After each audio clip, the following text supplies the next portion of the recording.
Yo, what's up, guys? I'm Josh Richards, and doing a Forbes video.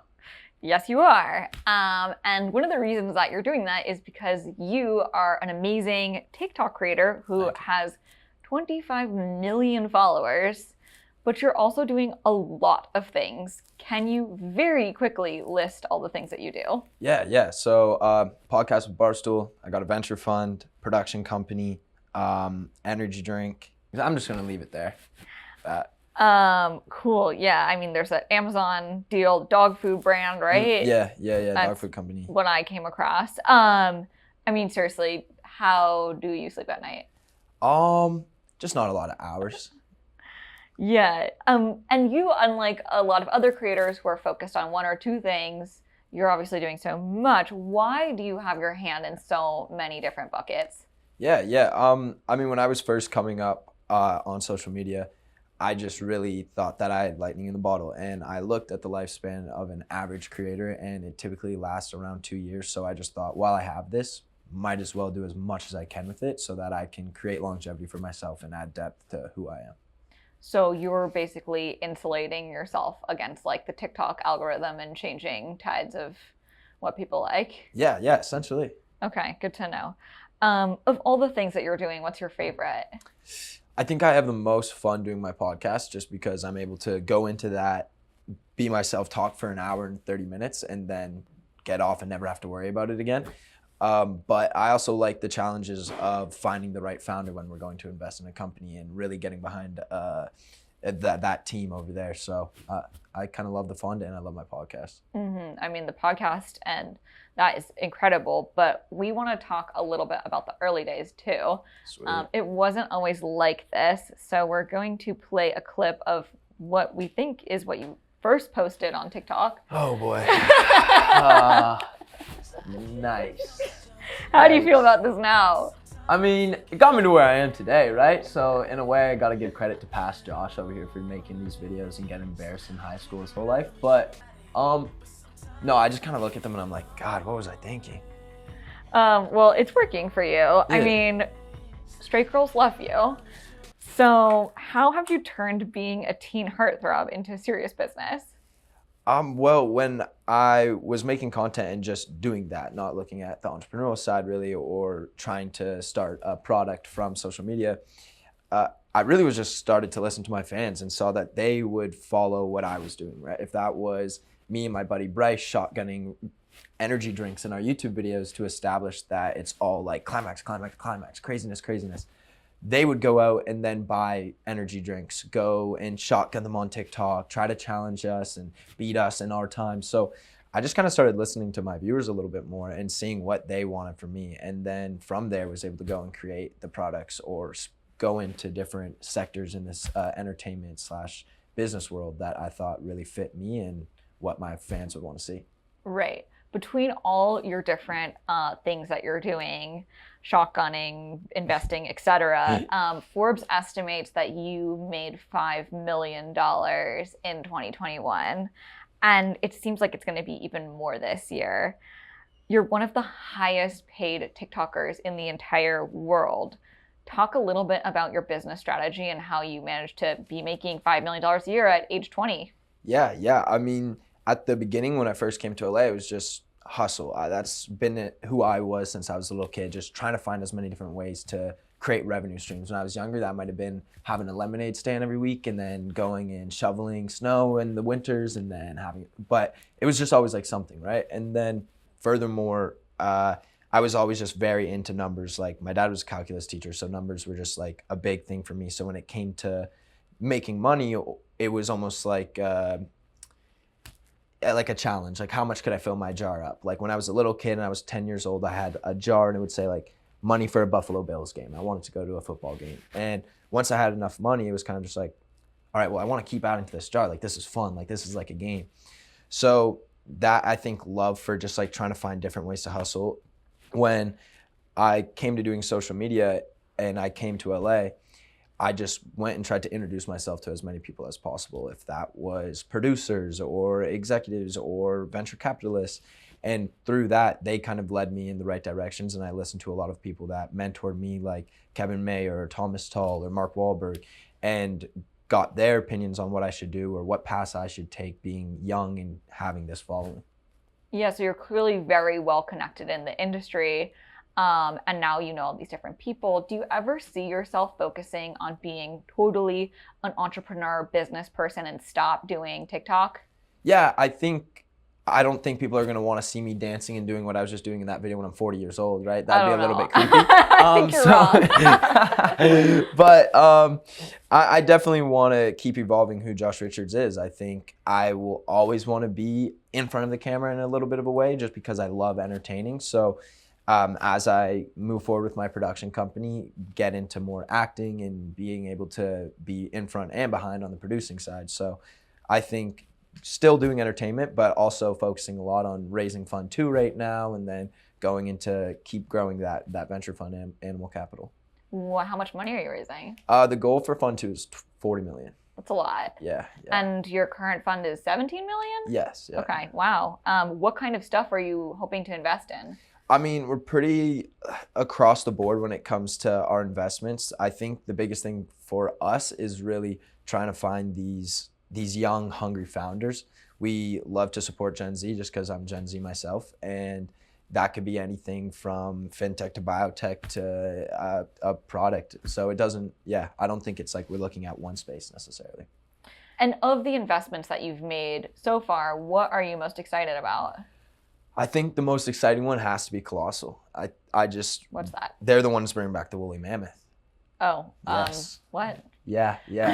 So with CRISPR gene editing, they're essentially able to. There's an elephant, there's an Asian elephant that has 97% of the same genetic buildup as a mammoth, and then they also found frozen mammoths in the Arctic. So they're going to be able to take those genes and pretty much mix them with the Asian elephant and rebuild the mammoth. And they're going to be able to do that with a bunch of different animals: saber-toothed tiger, go on, any extinct animal essentially. Okay, so basically the headline here is TikTok star Josh Richards brings back the woolly mammoth. Yes. Okay, great. I'm glad we've established that. I do want to go back to your content for a second. No, of course. So the stuff that you're posting today it's kind of similar to what you were posting as the original Josh, the singing, the dancing, like this one. Oh boy. Back to the sway days. Nice.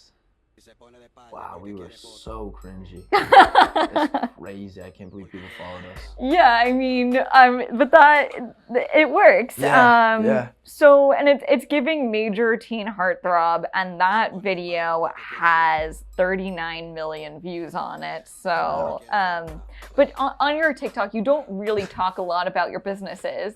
Why is that? Why keep the content, the singing, dancing Josh, separate from business Josh?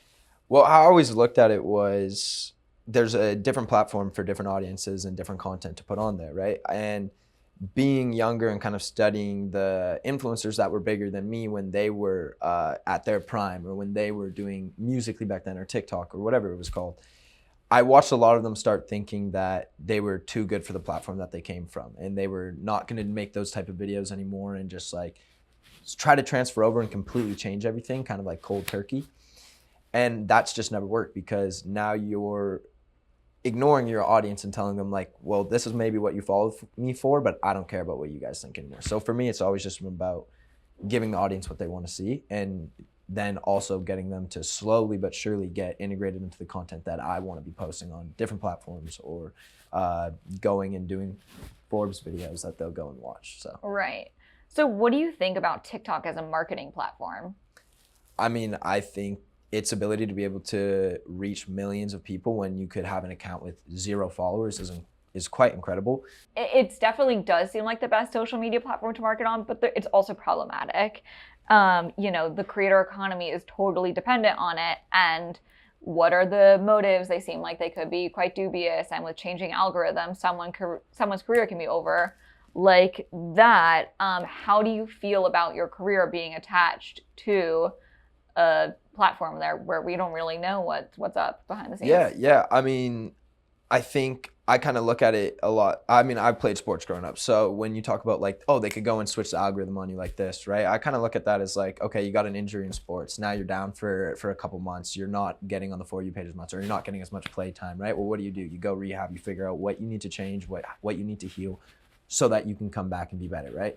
And I think that's just all part of social media. Is it's constantly evolving, it's constantly going to the next thing. And that's why you can't just rely on one platform. I don't just do TikTok. I have my podcast with Barstool. I have my YouTube account. I have my Patreon set up. So when you go through it, it's like I am on every single social media platform that I can be on.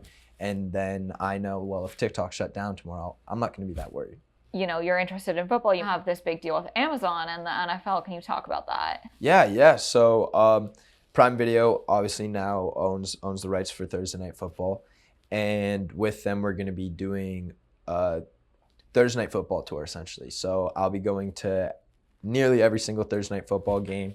We'll be hosting a massive tailgate kind of block party before the game with Amazon. And then from there, get to go into the stadium about an hour before the game, get some sideline content, get to talk to the players, experience the game. And then after that, film as much content as we can. We're going to bring on some other content creators, I believe, to film some cool series while we're on the road. Those haven't been solidified yet, so can't really talk about those ones. But yeah, just going to be doing a bunch of content with them, bringing Gen Z more and more to the NFL. Cool. You're the chief strategy officer for Triller, which the Washington Post just reported was not really paying its Black creators. Can you comment on that? I honestly haven't worked closely with Triller for probably like the last 8 months, I would say. So I have no idea what's going on with their company. Okay. Well, that makes sense.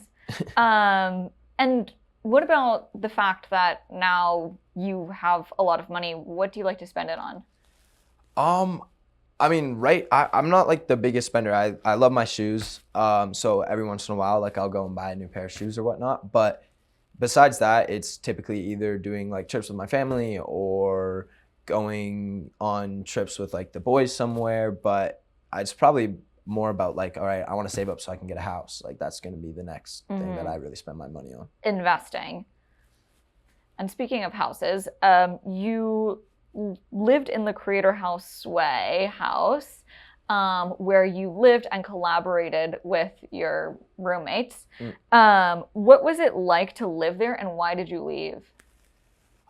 It was fun to live there while I was living there. I mean, it's kind of like I look at it as my frat experience, right? Or my college experience. So it was a lot of fun, but you don't want to stay in college or a frat forever, right? It's something you do for a while and then you go and move on to the next step in life. So after about a year and a half or 2 years of living with a bunch of those guys, it was just kind of time for all of us to move on to the next step. Right, God only knows living in a frat forever would be absolutely terrible. Awful. Hell. What have been the most successful avenues to monetizing your fame? I would say one of the biggest like monetization would be on YouTube for sure. I think YouTube does a good job of like paying its creators and putting good ads on your videos and whatnot. But between YouTube and the podcasts are the two that are like really great for monetizing.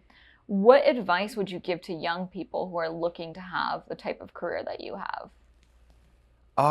Don't think it's going to happen in a night. I think a lot of people look at social media and they look at what people already have and then they want it now, right? But they don't get to see the journey, and everyone's journey is very different. You could be someone that it takes 3-4 years for it to hit. You could be someone where it hits in 3 months. You could be someone that it doesn't hit for 10 years, right?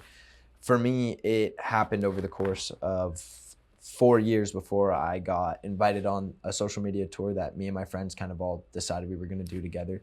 And that's when it really took off for me. So people will sometimes just see the finish line or see where you are once you're big and think, oh, they did it so quick. But it was 3 years of 5 videos a day, 4 hours of live streaming every night. I wasn't going to parties in high school because I was like, well, I need to be at home making sure I get my live stream done or get my videos done. So it is a hustle, and it's going to take time, but don't give up. If you love it, pursue it. So you would say that for people who want to be like you, that they should be even if their videos aren't hitting, that they should just keep trying? 100%. I mean, I was getting 1,000 views on my videos at the start, or 100 views on my videos at the start.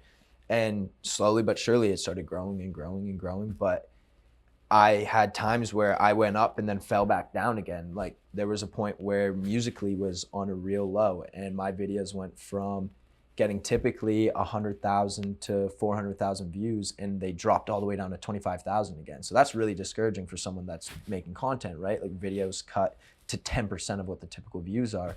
But I kept making videos. I kept going live because I knew I saw myself at the finish line, and I knew what that goal was. So yeah, you just got to keep pushing through. When did you know, oh wow, this is a career?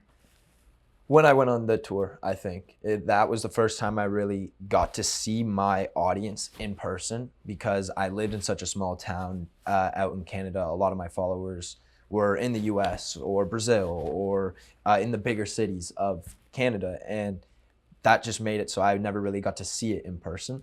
And once I did, it was after that I was like, this is something that I could really turn into business or a career for the rest of my life. And clearly you've done that. I mean, $5 million a year is no small sum for anyone, especially someone who's 20. Yeah, thank you.